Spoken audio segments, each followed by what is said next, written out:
Olá, meus amados, é bom estar novamente aqui com vocês para estudarmos juntos a Palavra de Deus. Que a graça, a paz e o amor de Deus Pai e de nosso Senhor e Salvador Jesus Cristo estejam com cada um de vós e reine em vossos corações. Nós vamos estudar mais um tema da Palavra de Deus, um tema também importantíssimo como o anterior. Aliás, se você está assistindo este estudo e não assistiu o anterior, nós sugerimos que você assista, que você tenha acesso. O estudo anterior foi o Espírito Santo e sua obra, um tema muito importante, e neste tema continuaremos vendo um pouco mais a respeito deste assunto, mas o título do tema de hoje é o fruto do Espírito. E é importante que nós saibamos o que representa o fruto do Espírito e buscarmos ter este fruto em nossa vida. Então eu convido a você que se coloque de joelhos para nós pedirmos a Deus iluminação para compreendermos este assunto tão importante. Vamos orar? Santo e eterno Pai Celestial, estamos agradecidos por podermos mais uma vez estudar a Tua Palavra e por isso nós louvamos o Teu nome e de Seu Filho unigênito. Sabemos que a Tua Palavra foi providencialmente mantida e preservada para que nós pudéssemos ter acesso aos Seus ensinamentos, e nós Te agradecemos por esse privilégio. E pedimos que venha nos ajudar a compreender o que significa o fruto do Espírito e que o Senhor coloque este fruto bendito em nossa vida, para que possamos assim então manifestar as características celestiais e sermos influenciadores para o bem daqueles que estão ao nosso redor. Suplicamos essas bênçãos em nome de Seu Filho unigênito, nosso Senhor Jesus. Amém.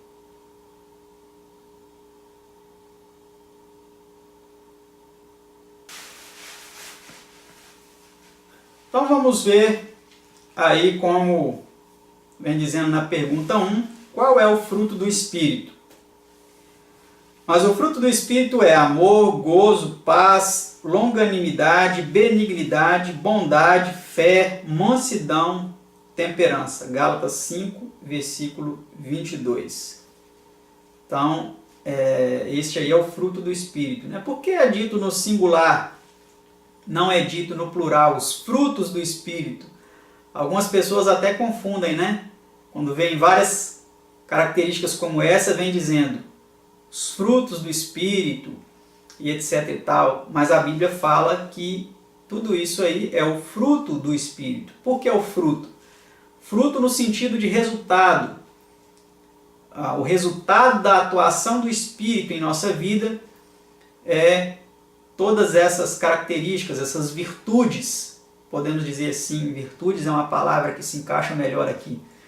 Todas essas virtudes, elas são produzidas na vida daquele que tem o Espírito. Amor, gozo, paz, longanimidade, que é a paciência, né, a perseverança, benignidade, bondade, fé, mansidão, temperança. Algumas traduções vêm trazendo essa palavra aqui, temperança, vem trazendo como domínio próprio, né? A pessoa tem domínio próprio, ele não se descontrola, porque ele tem o Espírito nele, então ele é uma pessoa que tem domínio próprio, uma pessoa temperante. Aqui o domínio próprio em todos os aspectos da vida, no comer, no beber, no falar, no agir, uma pessoa que controla os seus impulsos, não porque ele tem essa força, esse poder, mas porque ele tem nele o Espírito de Cristo, o Espírito de Jesus. Porque Jesus tinha essas qualidades. Jesus amava, Jesus tinha paz, tanto que ele disse, né, a minha paz vos dou. Gozo, aqui o gozo como uma alegria, né? A perseverança, que é a longanimidade. Todas as características aqui Jesus tinha, né? Então, quando nós temos o Espírito de Cristo em nós, quando nós temos o Espírito de seu Filho, do Filho de Deus, em nossos corações, nós temos todas essas virtudes. E eu gosto de usar a expressão, quando é falado fruto do Espírito, é como uma mexerica com vários gomos. Para ser uma mexerica completa, ela precisa de vários gomos. Se você tirar algum gomo, ela deixa de ser uma mexerica completa, íntegra. Então, cada virtude dessa é um gomo desse fruto do Espírito. Pergunta 2.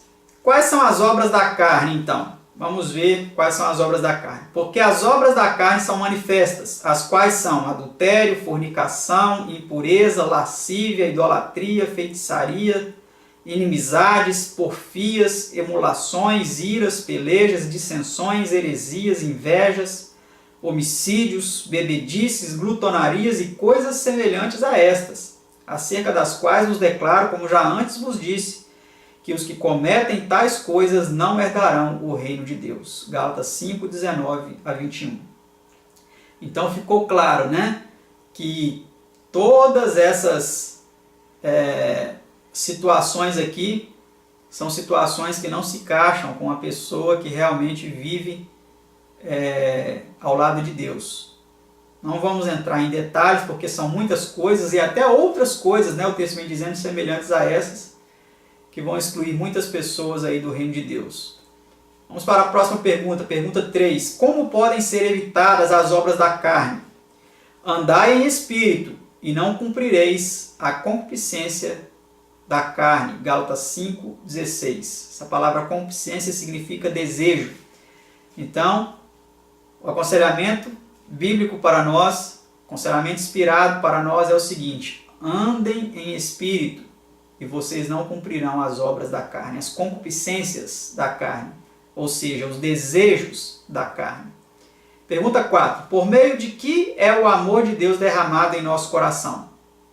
O amor de Deus está derramado em nossos corações pelo Espírito Santo que nos foi dado.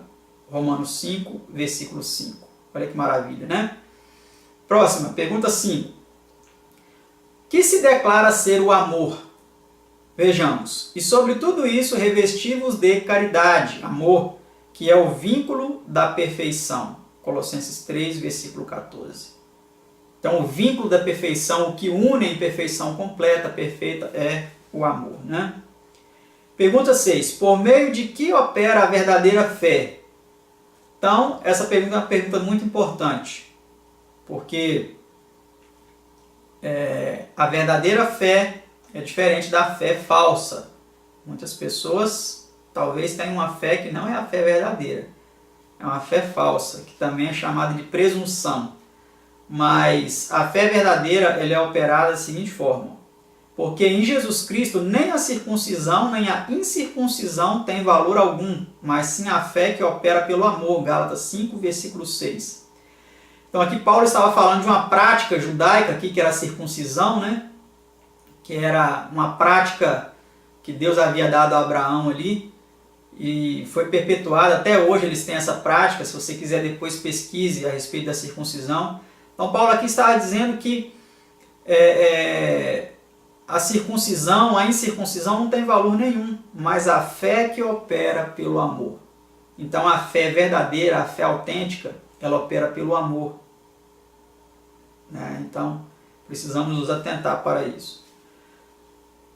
Pergunta 7. O que faz então o amor? O ódio excita contendas, mas o amor cobre todos os pecados. Algumas traduções dizem todas as transgressões. Provérbios 10, versículo 12. Tende ardente amor uns para com os outros, porque o amor cobrirá a multidão de pecados. 1 Pedro 4, versículo 8. Então isso aí é o que faz o amor, né? O amor, ele perdoa.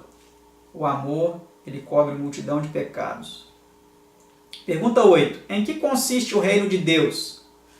Porque o reino de Deus não é comida nem bebida, mas justiça e paz e alegria no Espírito Santo. Romanos 14, versículo 17. Então o reino de Deus é isso aí. O reino de Deus não é dinheiro. Tem muitas pessoas hoje em dia né? Até tem uma igreja chamada Igreja Universal do Reino de Deus. Olha que interessante, por isso que é importante comparar o nome dessa denominação com esse texto aqui. Porque o reino de Deus não é comida nem bebida, mas justiça e paz e alegria no Espírito Santo. Tá certo? Então muitas pessoas se apegam às coisas materiais. Aqui as coisas materiais que foram usadas aqui para ilustrar é a comida e a bebida. Tem gente que se apega a isso daí, a comida e bebida. Ele não fica sem determinados tipos de alimento. Se ele não comer aquilo, ele parece que aquilo é um ídolo na vida dele. Mas aqui o que a palavra de Deus vem nos dizendo é que o reino de Deus ele não é comida nem bebida, mas justiça e paz e alegria no Espírito Santo. Tá certo? Então, importante nós entendermos isso aí. Essa nota em nosso estudo vem dizendo o seguinte: é privilégio do cristão ter justiça, paz e alegria. Uma justiça que é de Deus pela fé, Romanos 3, 21 a 23. Uma paz que excede o entendimento, Filipenses 4, versículo 7. Que o mundo não pode dar nem tirar. E uma alegria que se regozija sempre. 1 Tessalonicenses 5, 16 e Filipenses 4, 4.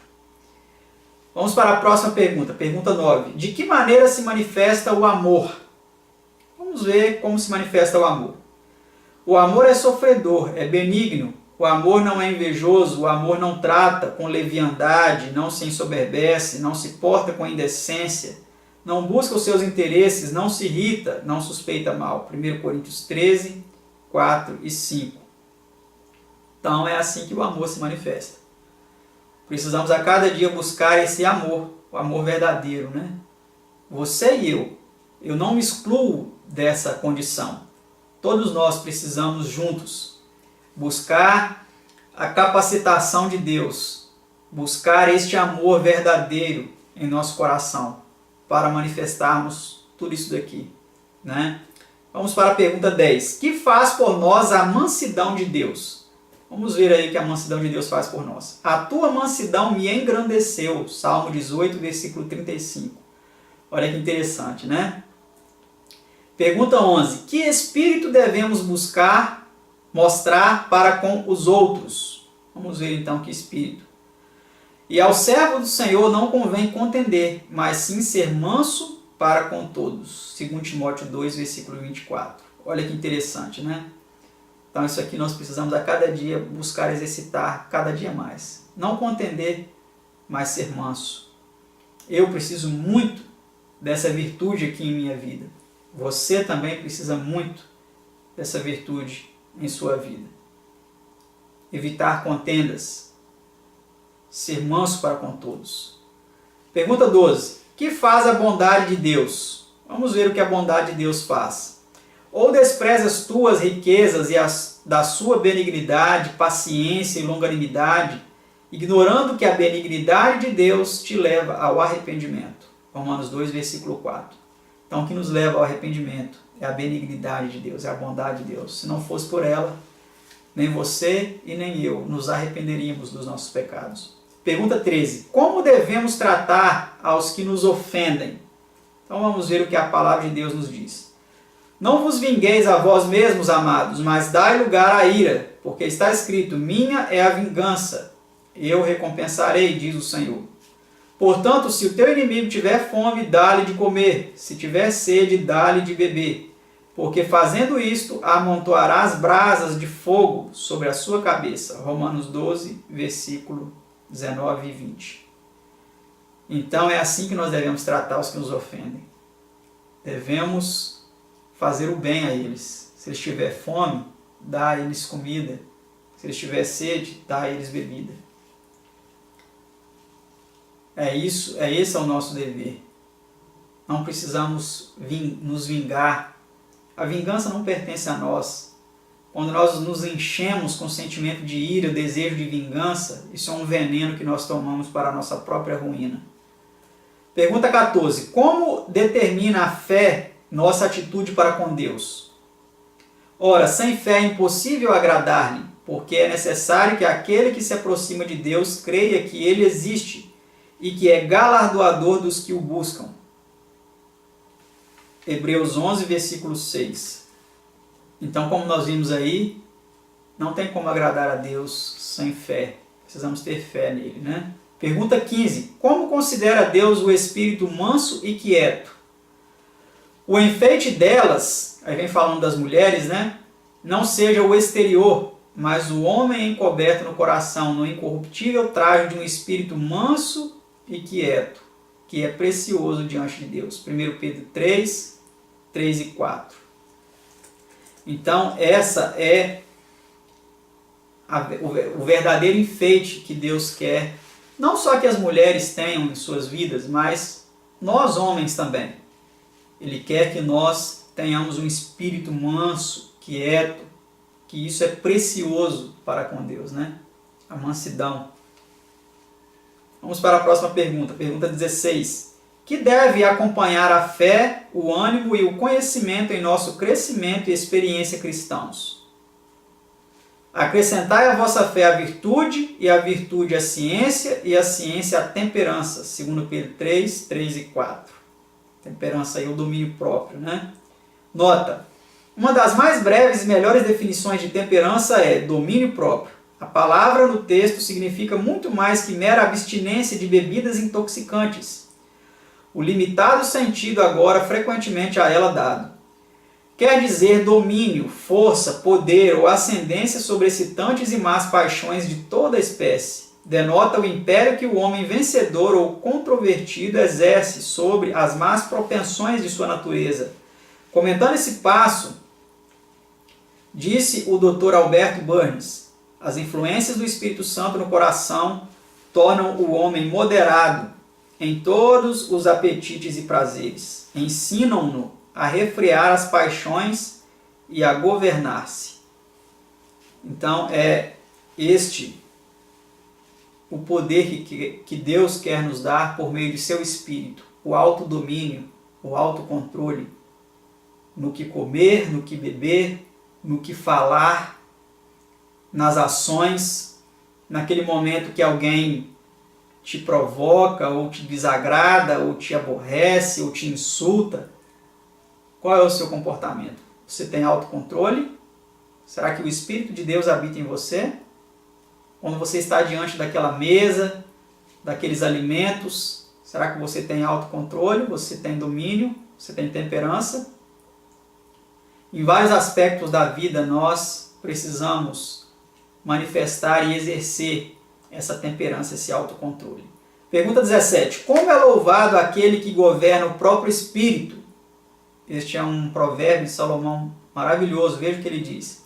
Melhor é o que tarda em irar-se do que o poderoso, e o que controla o seu ânimo do que aquele que toma uma cidade. Provérbios 16, versículo 32. Então, aquele que controla o seu ânimo, aquele que se autodomina, ele é mais poderoso do que aquele que domina uma cidade. Isso é algo realmente que em raras pessoas existe, né, esse autocontrole. Pergunta 18. O que se diz de todas essas virtudes? Contra essas coisas não há lei, Gálatas 5, 23, a última sentença. A lei condena o pecado, mas todas essas coisas, sendo virtudes, acham-se em harmonia com a lei, que é espiritual. Não as pode, portanto, condenar. Pergunta 19 e penúltima. De que condenação nos salva a direção do Espírito? A resposta diz, mas se sois guiados pelo Espírito, não estáis debaixo da lei. Gálatas 5, versículo 18. Então,